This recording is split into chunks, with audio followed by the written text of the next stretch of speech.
A keď už hovoríme o tom, že máme veriť vede. Krátky článok.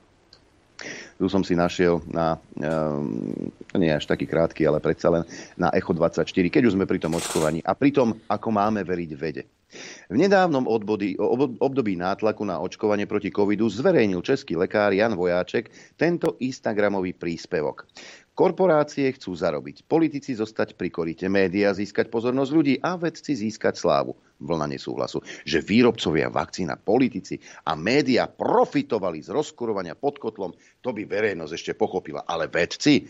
Nie, na tie nám, prosím, nestiehajte. Ku komu inému sa totiž upnúť vo svete, ktorý odmietol vieru v Boha ako niečo prekonané. Vedci však nie sú žiadnym magickým spôsobom vyňatí z ľudského chybovania.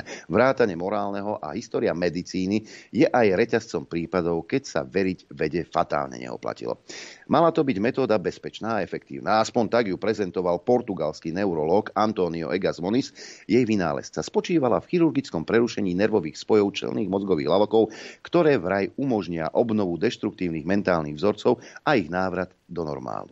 Prvá lobotómia sa uskutočnila koncom roka 1935 na žene, ktorá trpela halucináciami, depresiami, paranojami a nespavosťou a ktorá krátko pred zákrokom svoj súhlas odvolala, ale neskoro.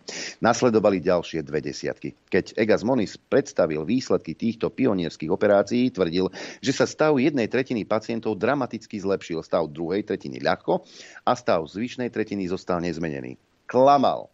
Však sa aj proti správe tiež okamžite ozval ich pôvodný psychiater s tým, že je naopak celkom evidentné, že všetci z nich boli poškodení. Že ak sa teraz upokojili, je to len preto, že ich osobnosť bola vypnutá. Nepomohlo to. Egas Moniz bol príliš hlasný a nová metóda príliš lákavá. Lobotómia sa ako fantastická inovácia rozletela do sveta. Nedá sa pochopiť, že dekády nikto nereagoval na to, že 10% pacientov umierala priamo na operačnej sále, že sa z chorých ľudí stávali mentálni invalidi alebo slintajúce zombie, že operácia spôsobovala závažné fyzické handicapy, že sa to možno považovalo za pozitívne a žiaduce. Súmrak lobotómií nastal až na začiatku 60. rokov s nástupom antipsychotík. S radom vážnych nežiaducich účinkov, samozrejme. V roku 1949 dostal dokonca António Egas Moniz Nobelovú cenu za fyziológiu a lekárstvo.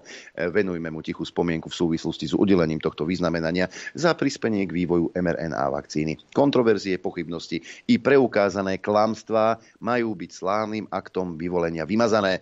Skutočne duchovný otec mRNA vakcíny Robert Malone, ktorého meno figuruje na prvých patentoch, nedostal nič, pretože sa verejne a ostro obrátil proti svojmu vynálezu a stal sa personou non grata. Tak čo?